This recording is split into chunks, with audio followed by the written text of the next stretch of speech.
Hi friends, welcome to rapid review. Here is the review of the Telugu web series miss perfect. ఈ web series 8 episodes తో each episode around 25 minutes run time తో hot star లో stream అవుతుంది. చాలా simple and sweet story అని చెప్పొచ్చు. ఇందులో నటి లావణ్యకి ఓసిడి ఉంటుంది. ఏదైనా క్లీన్ గా నీట్ గా ఉండాలి అని కోరుకునే అమ్మాయి. అది ఎక్కడ ప్లేస్ అయినా సరే. కోవిడ్ సిచ్యువేషన్ వలన పని మనిషి రావటం కుదరకపోతే ఎలాంటి సిచ్యువేషన్స్ ని ఎదుర్కొంది, ఆ సిచ్యువేషన్స్ వలన ఎవరు పరిచయం అయ్యారు, ఆ రిలేషన్ ఎక్కడి వరకు వెళ్ళింది అనేదే మెయిన్ కథ. ఈ వెబ్ సిరీస్ లో పాజిటివ్స్ గురించి చెప్పాలి అంటే కోవిడ్ సిచ్యువేషన్ ని యూజ్ చేసుకొని అది మెయిన్ పాయింట్ గా కాకుండా వేరే స్టోరీని నడిపించిన విధానం బాగుంది. అలానే మిస్ పర్ఫెక్ట్ గా లావణ్య సూపర్ పెర్ఫార్మెన్స్ ఇచ్చారు. అభిజిత్ కానీ పని మనిషిగా చేసిన అమ్మాయి కానీ అదిరిపోయే పెర్ఫార్మెన్స్ ఇచ్చారు. Most of the part comedy బాగా వర్కౌట్ అయింది. కామెడీ కూడా చాలా క్లీన్ గా ఫ్యామిలీతో కలిసి చూసేలా ఉంది. మ్యూజిక్ అండ్ బీజిఎం కూడా బాగున్నాయి. విజువల్స్ కూడా రిచ్ గా ఉన్నాయి. వెబ్ సిరీస్ లో పెద్దగా కన్ఫ్యూజన్ కూడా ఉండదు. కొన్ని క్యారెక్టర్స్ ఉన్నప్పటికీ బాగా యూజ్ చేసుకున్నారు. నెగటివ్స్ గురించి మాట్లాడాలి అంటే హర్షవర్ధన్ ఝాన్సీల ట్రాక్ అంత ఇంప్రెసివ్ గా లేదు.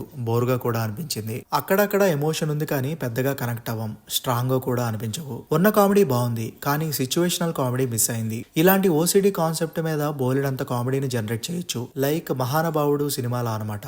అది మిస్ అయింది. కొన్ని సీన్స్ రిపిటేటివ్ గా అనిపించాయి. మధ్య ఎపిసోడ్స్ కొంచెం లాగ్ గా అనిపించాయి అండ్ స్లో అయిన ఫీలింగ్ కూడా కలిగింది. మాస్ ఆడియన్స్ కి పెద్దగా నచ్చకపోవచ్చు. సో ఓవరాల్ గా ఏం చెప్పొచ్చు అంటే అక్కడక్కడ కొన్ని నెగటివ్స్ ఉన్నప్పటికీ మిస్ పర్ఫెక్ట్ ఫ్యామిలీతో కలిసి కూర్చొని చూడదగ్గ short and sweet web series అని చెప్పొచ్చు. మంచి టైం పాస్. ఈ వెబ్ సిరీస్ కి మనం ఇచ్చే రేటింగ్ 7/10. మరి చూసుంటే మీకు ఎలా అనిపించిందో కింద కామెంట్ చేయండి.